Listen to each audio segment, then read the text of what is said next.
மீனராசிக்காரங்க புதுமையான சிந்தனைக்கு சொந்தக்காரங்க, பூ போல மனசு, கோபத்தை மறைச்சிட்டு சிரிப்பை மட்டும் காட்டக்கூடியவங்க, எடுத்த காரியத்தை எப்படியாவது முடிச்சிடணும் அப்படிங்கிறதுக்காக கஷ்டப்பட்டு போராடக்கூடியவங்க, தங்களுடைய கஷ்டத்தையும் கண்ணீரையும் கடுகளவு கூட மற்றவங்களுக்கு தெரியாமல் பார்த்துக்குவாங்க. இதனால் பார்க்குறவங்க எல்லாருமே மீனராசியா இவங்களுக்கு என்னப்பா சூப்பராக இருக்கிறாங்க, இவங்களுக்கு என்ன குறைச்சல் அப்படின்னு தான் நினச்சிட்டு இருக்கிறாங்க. ஆனால் சாப்பாட்டு கூட கஷ்டப்படுறது உங்களுக்கு மட்டும்தான் தெரியும். கஷ்ட காலத்தில் திரும்பி பார்க்க கூட ஆள் கிடையாது. ஏதோ தட்டு மாதிரி எந்திரிச்சு நிற்கிறப்போ உங்களை குறை சொல்றதுக்குன்னு நிறைய பேர் தேடி வருவாங்க. உங்கள் சொந்தக்காரங்க நண்பர்களுக்கு ஒரு பிரச்சனை இருக்குதுன்னா மட்டும்தான் உங்களை தேடி வருவாங்க. அந்த தேவையை முடிஞ்ச உடனே உங்களை தூக்கி போட்டுருவாங்க. மறுபடியும் அவங்க உங்ககிட்ட உதவின்னு கேட்பாங்க. அவங்க பண்ண துரோகத்தை எல்லாமே மறந்துட்டு மீண்டும் அவங்களுக்காக உதவி செஞ்சு ஏமாறக்கூடியவங்க தான் மீனராசிக்காரங்க. வாழ்க்கையில் எப்படியாவது முன்னேறணும் அப்படிங்கிறதுக்காக கஷ்டப்பட்டு உழைக்கக்கூடியவங்க. வரக்கூடிய நாட்கள் இருந்து மீனராசிக்காரனுடைய தலைவிதி முழுவதுமாகவே மாறப்போகுது. அதாவது ஏப்ரல் 16ஆம் தேதிக்கு பிறகு 5 கிரகங்களுடைய சேர்க்கை ஒன்றாக இருக்குது. இது உங்கள் வாழ்க்கை நிலையவே முழுவதும் மாற்றப்போகுது. அதாவது இது மீனராசியினுடைய சொந்த ராசியில் இருக்கக்கூடிய சதுர்கிரக யோகம்னு சொல்லுவோம். இதனால பார்த்தீங்கன்னா உங்களுக்கு எந்த மாதிரியான நல்ல நல்ல மாற்றங்கள் எல்லாமே வரக்கூடியது இருக்குது அப்படிங்கிறத பற்றி நம்ம தொடர்ந்து பார்க்க போகிறோம். உங்கள் ராசியில் சூரிய பகவான், புதன் பகவான், ராகுகேது பகவான், சுக்கிர பகவான், சனி பகவான் இவங்க 5 பேரும் பார்த்தீங்கன்னா ஒன்றாக சஞ்சாரம் பண்ணுறாங்க இன்னும் ஒரு 6 மாத காலத்திற்கு. இதன் மூலமாக பார்த்தீங்கன்னா நல்ல ஒரு பொருளாதார முன்னேற்றம் அப்படிங்கிறது மீனராசிக்கு இருக்க போகுது. ஏன்னா கடந்த 2 வருடமாகவே மீனராசிக்காரங்க வாழ்க்கையில் பெரிதாக எந்த ஒரு பொருளாதார முன்னேற்றம் சரி, எந்த ஒரு நல்ல விஷயம் அப்படிங்கிறது எதுவுமே நடந்திருக்காது. ஏன்னா நம்ம வாழ்க்கை இன்னும் அப்படியே தான் போயிட்டு இருக்குது அப்படின்னு ரொம்ப வருத்தப்பட்டு இருந்திருப்பீங்க. இந்த 5 கிரகங்களுடைய சேர்க்கை இருக்கிறதுனால நல்ல ஒரு முன்னேற்றம் அப்படிங்கிறது நிச்சயம் உங்களுக்கு இருக்க போகுது. மீனராசிக்காரங்க கடந்த காலகட்டங்களில் தங்களுடைய வாழ்க்கையில் நல்லது நடக்க போகுதுன்னு நினச்சிட்டு இருந்திருப்பீங்க. ஆனால் உங்களுக்கு அந்த டைமில் ஒரு மிகப்பெரிய ஏமாற்றம் தான். புதுசாக ஒரு கஷ்டமும் பிரச்சனையும் உங்களை தேடி வந்திருக்கும். மீனராசிக்காரங்க சொந்த பந்தத்தை இழந்தாங்க, சொத்துக்களை இழந்தாங்க, தனக்கு நெருக்கமாக இருக்கக்கூடிய உறவுகளையுமே இழந்தாங்க. கடைசியாக நான் மட்டும்தான் எல்லாத்தையுமே இழந்துட்டு நிற்கிறதா இருக்குது, எனக்கு உயிர் வாழவே பிடிக்கலன்னு சொல்லிட்டு இருக்காங்க. இதுக்கு மேலே என்னால் வாழவே முடியலை சாமி, தயவு செஞ்சு என்னை உன் கூடயே கூட்டிகிட்டு போயிரு. நான் இவ்வளோ கஷ்டப்பட்டதுக்கப்புறம் எனக்கு வாழ்க்கையில் வாழணுங்கிற எண்ணம் சுத்தமாகவே போயிருச்சு. உங்கள் மனசில் கவலையும் துன்பம் தான் அதிகமாகவே இருக்குது. நீங்கள் செய்யக்கூடிய ஒவ்வொரு விஷயத்தையுமே தடுப்பதற்கு உங்கள் கூட இருக்கிற நபர்கள் நிறைய பேர் முயற்சி பண்ணிக்கிட்டு இருக்காங்க. இது எல்லாமே தெரிஞ்சுமே கூட நீங்கள் என்னமோ பண்ணுங்கள், எனக்கு என்ன வந்துச்சு அப்படின்னு தன் வேலையில் மட்டும் என்றைக்குமே குறிக்கோளாக இருக்கிறவங்க தான் நீங்கள் என்றைக்குமே மற்றவங்களும் இருக்கவே மாட்டீங்க. நம்மளால் மற்றவங்களுக்கு கடுகளவு கூட துன்பம் வரக்கூடாதுன்னு நினைக்கிறீங்க தான் மீனராசிக்காரங்க. கொடுத்து சிவந்தக்காரங்களுக்கு சொந்தக்காரங்க உங்ககிட்ட இருந்தது அப்படின்னா எடுத்து கொடுத்துட்டு போயிட்டே இருப்பீங்க. மற்ற ராசிக்காரங்க மாதிரி என்னைக்குமே சொல்லி காட்ட மாட்டீங்க நான் அதை செஞ்சேன் இதை செஞ்சேன் அப்படின்னு. மீனராசிக்காரங்க குரு பகவான ராசி அதிபதியாக கொண்டவங்க. குரு பயிற்சி மே 14ஆம் தேதி நடக்க இருக்குது. உங்களுடைய ராசிக்கு குரு பகவான் 6ஆம் இடத்துலேருந்து 7ஆம் இடத்துக்கு போகிறார். இதனால் உங்கள் வாழ்க்கையில் நல்ல ஒரு பொருளாதார முன்னேற்றம் அப்படிங்கிறது இருக்க போகுது. வருமானம் அப்படிங்கிறது உங்களுக்கு பல மடங்காக அதிகரிக்க போகுது. ஏதோ இந்த கடந்த காலகட்டங்களில் ஏதோ கிடைக்கிற வேலைக்கு போயிட்டு இருந்திருப்பீங்க, 10,000 சம்பளத்துக்கோ 5,000 சம்பளத்துக்கோ போயிட்டு இருந்திருப்பீங்க. இனி வரக்கூடிய நாட்களில் உங்களுடைய தகுதிக்கு ஏற்ப நல்ல வேலைங்கிறது நிச்சயம் உங்களுக்கு கிடைக்கும். அது நீங்கள் ஒரு அரசாங்க வேலைக்கு ட்ரை பண்ணாலும் சரி, இல்லை ஒரு பிரைவேட் ஜாப்போ, ஐடி ஜாப்போ, இல்லை பேங்க் சைடோ நீங்கள் எங்கே வேலைக்கு ட்ரை பண்ணாலும் அந்த வேலைங்கிறது நிச்சயமாக உங்களுக்கு கிடைக்க போகுது. கோர்ட்டு கேஸ்னு ரொம்ப நாட்களாக அலைஞ்சிட்டு இருக்கிற நபர்களுக்கு விரைவில் உங்களுக்கு சாதகமாகவே தீர்ப்புங்கிறது வரப்போகுது. சனி பகவானினுடைய பார்வை மீனராசிக்காரங்க மீது நேரடியாகவே இருக்குது. இதனால் வருமானம் அப்படிங்கிறது கொஞ்சம் சற்று அதிகரிக்கும். தொழிலில் லாபம் சற்று அதிகமாகவே கிடைக்க போகுது. அரசியல்வாதிகளை பொறுத்த வரைக்கும் புதிய பொறுப்புகள், புதிய பதவிகள் எல்லாமே தானாகவே உங்களை சேரும். இப்போ தான் சனி பயிற்சி மார்ச் 29ஆம் தேதி ஸ்டார்ட் ஆச்சு. கும்பராசியிலிருந்து சனி பகவான் உங்களுடைய சொந்த ராசிக்கு தான் வந்திருக்கார். இங்கே ஒரு 6 மாத காலம் சஞ்சாரம் பண்ணுவார். இந்த ஒரு 6 மாத காலம் அப்படிங்கிறது நல்ல ஒரு பொருளாதார முன்னேற்றம் அப்படிங்கிறது இருக்க போகுது. அது மட்டும் இல்லாமல் 5 கிரகங்களுடைய சேர்க்கை, மே 14ஆம் தேதி குரு பயிற்சி, மே 18ஆம் தேதி ராகுகேது பயிற்சி, இத்தனை நல்ல விஷயங்கள் பார்த்தீங்கன்னா இந்த ஒத்த கிரகத்துக்கு மட்டும்தான் நடக்க போகுது. இதனால உங்களுடைய வாழ்க்கையில் வரக்கூடிய நாட்கள் அப்படிங்கிறத வச்சு பார்க்கும்போது நல்ல ஒரு அசுர வளர்ச்சியாக இருக்க போகுது. உங்களுடைய சொந்தக்காரங்களும் நண்பர்களுமே பார்த்தீங்கன்னா உங்கள் மீது பொறாமை கொள்ள போகிறாங்க. உங்களை பற்றி வெளியே போய் புரளையும் பேச போகிறாங்க. இந்த நண்பர்களும் சொந்தக்காரர்களுமே பார்த்தீங்கன்னா உங்களுக்கு எதிரியாக வரக்கூடிய வாய்ப்புகளும் அதிகமாகவே இருக்குது. துரோகியாகவும் மாறக்கூடிய வாய்ப்புகள் அதிகமாகவே இருக்குது. உங்கள் வாழ்க்கையில் புதிய நபர் ஒருவர் வரப்போகிறார். அவர் மூலமாகவும் சற்று நீங்கள் கொஞ்சம் கவனத்தோடு செயல்பட வேண்டும். அவர்கள் மூலமாகவும் நிறைய பிரச்சனைகள், கஷ்டங்கள் உங்கள் வாழ்க்கையில் புதிதாக வரக்கூடிய வாய்ப்புகள் எல்லாமே இருக்குது.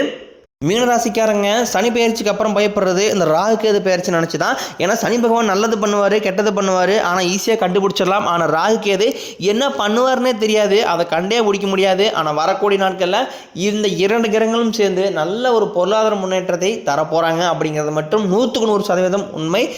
நீங்களும் ஒரு கம்பெனியில் 7-8 வருஷமாக வேலை செஞ்சுருப்பீங்க. அதை சொந்த கம்பெனி நினச்சிருப்பீங்க. அதுக்காக இரவு பகல் பார்க்காம வேலை செஞ்சுருப்பீங்க. ஆனால் உங்களுக்கு சரியான ஒரு அங்கீகாரம் அப்படிங்கிறது இது வரைக்குமே கிடச்சிருக்காது. ஏன்னா நம்மளுக்கு அப்புறம் வேலைக்கு வந்தவங்களுக்கு எல்லாமே பதவி உயர்வு, சம்பள உயர்வு எல்லாமே கிடைக்குது. நம்ம என்ன இப்படியே இருக்கிறோம் அப்படின்னு நினச்சிட்டு இருப்பீங்க. உங்களுக்கும் பார்த்தீங்கன்னா சம்பள உயர்வு, பதவி உயர்வு போன்றவை எல்லாமே வரக்கூடிய நாட்களில் கிடைக்க போகுது. தொழிலில் இருந்த தடைகள் விலகுவது மட்டும் இல்லாமல் சிலர் வந்து புதிதாக தொழில் தொடங்குவீங்க. உற்பத்தியில் இருந்த தடைகள் நீங்கி தொழிலை விரிவு செய்வீங்க. வரக்கூடிய நாட்களில் விற்பனை அதிகமாகும். ஏற்றுமதி இறக்குமதி தொழிலில் நல்ல லாபம் கிடைக்கும். நீங்கள் செய்யக்கூடியது சின்ன தொழிலோ பெரிய தொழிலோ நல்ல ஒரு வளர்ச்சி அப்படிங்கிறது நிச்சயம் உங்களுக்கு ஏற்படும்.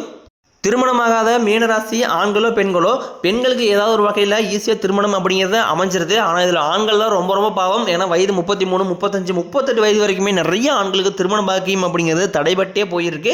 விரைவில் பார்த்தீங்கன்னா வரக்கூடிய ஒரு 6-7 மாதங்களுக்குள்ள நீங்கள் எதிர்பார்த்த மாதிரியே நல்ல ஒரு வரன் அப்படிங்கிறது நிச்சயம் உங்களை தானாகவே தேடி வரும். வாழ்க்கை துணையை இழந்த மீனராசி ஆண்களோ பெண்களோ அடுத்து வந்து 2வது திருமணம், அதாவது மறுமணம் பண்ணலாமா வேண்டாமா அப்படிங்கிற ஒரு குழப்பத்திலே இருப்பீங்க. அப்படி 2வது திருமணம் பண்ணும்போது சொந்தக்காரங்க ஏதாவது தப்பாக பேசுவாங்களா, இல்லை ஃப்ரெண்ட்ஸ் ஏதாவது தப்பாக நினச்சிக்குவாங்களா, இல்லை இந்த ஊர் ஏதாவது தப்பாக பேசிடுமா அப்படிங்கிற ஒரே காரணத்துக்காக வந்து 2வது திருமணத்தை பற்றி நிறைய பேர் யோசிக்காமல் இருக்கீங்க. ஏன்னா இப்போ இருக்கக்கூடிய பொருளாதார சூழ்நிலையும் இப்போ இருக்கக்கூடிய காலகட்டத்தை வச்சு பார்க்கும்போது ஒரு சிங்கிள் பேரண்டால் இந்த சொசைட்டியை சர்வே பண்ணுறது ரொம்ப ரொம்ப கடினம். நீங்கள் எதிர்பார்த்த மாதிரியே நல்ல ஒரு மறுவாழ்க்கை அப்படிங்கிறது விரைவில் உங்களுக்கு அமைய போகுது. குழந்தை பாக்கியத்திற்காக ஏங்கியவர்களுக்கு நாங்களும் எங்களுக்கு மேரேஜ் ஆகி 4 வருஷம் ஆகுது, 5 வருஷம் ஆகுது, 8 வருஷம் ஆகுது சாமி, நாங்களும் போகாத ஹாஸ்பிட்டலில் பார்க்காத ட்ரீட்மெண்ட் இல்லை, வணங்காத கோயில் இல்லை, எல்லா கோயிலுக்கும் நாங்கள் ஏறி பார்த்துட்டு சாமி எங்களுக்கு என்ன பிள்ளை பேர் பாக்கியமே இல்லை சாமி அப்படின்னு நிறைய பேர் சொல்லிட்டு இருப்பீங்க. இந்த வரக்கூடிய ஒரு 6-7 மாதங்கள் அப்படிங்கிறது உங்களுக்கு உடல் சார்ந்த பிரச்சனைகள் அனைத்து முழுவதுமாகவே நிவர்த்தி ஆகுது.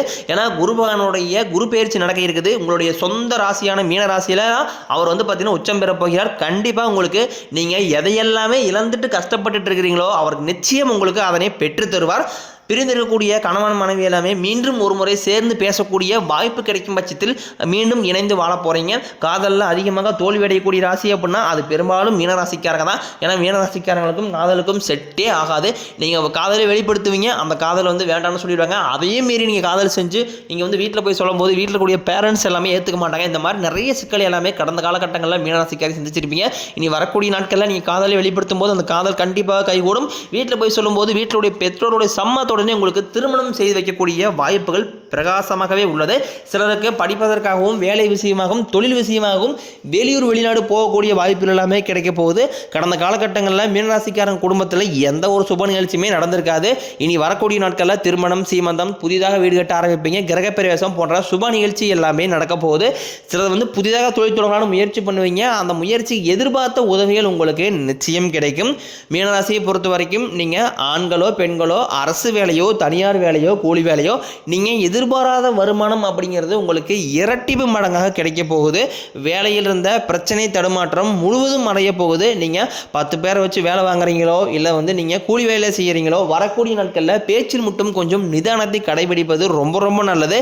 இனி வரக்கூடிய நாட்களில் மீனராசிக்காரங்களுடைய வளர்ச்சி அப்படிங்கிறது ரொம்ப வந்து அபரிவிதமாக இருக்க போகுது. உங்களுடைய நண்பர்களும் சொந்தக்காரங்களுமே பார்த்தீங்கன்னா உங்கள் மீது வந்து பொறாமை கொள்ள போகிறாங்க.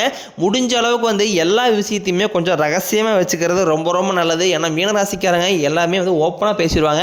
எதையுமே மனசில் ஒன்று வச்சுட்டு வெளியே ஒன்று பேசுகிற பழக்கம் இவங்களுக்கு என்றைக்குமே கிடையாது. இதை வந்து எல்லாருமே நல்லவங்க அப்படின்னு சொல்லிடுவீங்க. ஆனால் கடைசியில் அதே உங்களுக்கு மிகப்பெரிய பிரச்சனையும் சிக்கலையும் கொண்டு வந்து விட்டுறாங்க. அதனால் பேச்சில் மட்டும் வரக்கூடிய நாட்களில் கொஞ்சம் நிதானத்தை கடைபிடிப்பது ரொம்ப ரொம்ப நல்லது.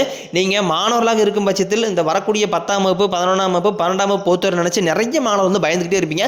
அச்சோ நம்ம எதிர்பார்த்த மதிப்பெண் வழியில் என்ன பண்ணுறது, நல்ல காலேஜ் கிடைக்குமா, நல்ல டிபார்ட்மெண்ட் கிடைக்குமா, நல்ல கோர்ஸ் கிடைக்கல என்ன பண்ணுறது, வீட்டில் சொல்லுவாங்களே அப்படின்னு நிறைய மாணவர் பயந்துட்டு இருப்பீங்க. நீங்கள் எதிர்பார்த்த மதிப்பெண் உங்களுக்கு நிச்சயம் கிடைக்க போகுது. உடல் ரீதியை பொறுத்த வரைக்கும் மீனராசிக்காரங்களை அச்சுறுத்திட்டு பயமுறுத்திட்டு வந்த நோய்கள் அனைத்தும் உங்களுக்கு மருத்துவத்தால் விரைவில் விளக்க போகுது. என்ன நோயினே தெரியாது சாமி, ஹாஸ்பிட்டல் போனால் 5000 10,000 செலவாகுது. குழந்தைக்கு உடம்பு சரியில்லை, அப்பா அம்மா உடம்பு சரியில்லை, மனைவிக்கு உடம்பு சரியில்லை, இந்த மாதிரி உடல் சார்ந்த பிரச்சனைகளில் நிறைய பேர் கஷ்டப்பட்டு இருக்கிறீங்க. விரைவில் உங்களுக்கு அனைத்துமே நிவர்த்தியாக போகுது. கடன் பிரச்சனை அப்படிங்கிறது மீனராசிக்காரிக்கு கொஞ்சம் நஞ்சம் கிடையாது, கொஞ்சம் ஓவராகவே கடன் அப்படிங்கிறது இருக்குது. இப்போ நீங்கள் ஒரு மீனராசிக்காரனை பார்த்து கேட்டால் கேட்டிங்க அப்படின்னா குறைஞ்சபட்சம் 5 லட்ச ரூபா கடன் சொல்லுவாங்க. இது எப்போ நான் அடைச்சி முடிக்கிறது அப்படிங்கிற ஒரு பயத்தோடு இருப்பீங்க. வரக்கூடிய நாட்களில் நல்ல ஒரு பொருளாதார முன்னேற்றம் அப்படிங்கிறது வரப்போகுது. உங்களுக்கு சனிப்பெயர்ச்சி இருக்குது, அதுக்கப்புறம் பார்த்தீங்கன்னா குரு பெயர்ச்சி, ராகுகேது பெயர்ச்சி எல்லாமே நடக்க போகுது. பொருளாதாரத்தில் நல்ல ஒரு முன்னேற்றம் அப்படிங்கிறது நிச்சயம் இருக்க போது. நீங்கள் கடனை பற்றி கவலைப்படவே வேண்டாம். இந்த 2025 முடிஞ்சு 2026க்குள் நீங்கள் அடியெடுத்து வைக்கும்போது ஒரு பைசா கடன் இல்லாமல் அனைத்து விதமான கடனையுமே கட்டி முடிக்கக்கூடிய அளவுக்கு நல்ல ஒரு பொருளாதார முன்னேற்றம் அப்படிங்கிறது வரக்கூடிய நாட்களில் மீனராசிக்கு இருக்க போகுது.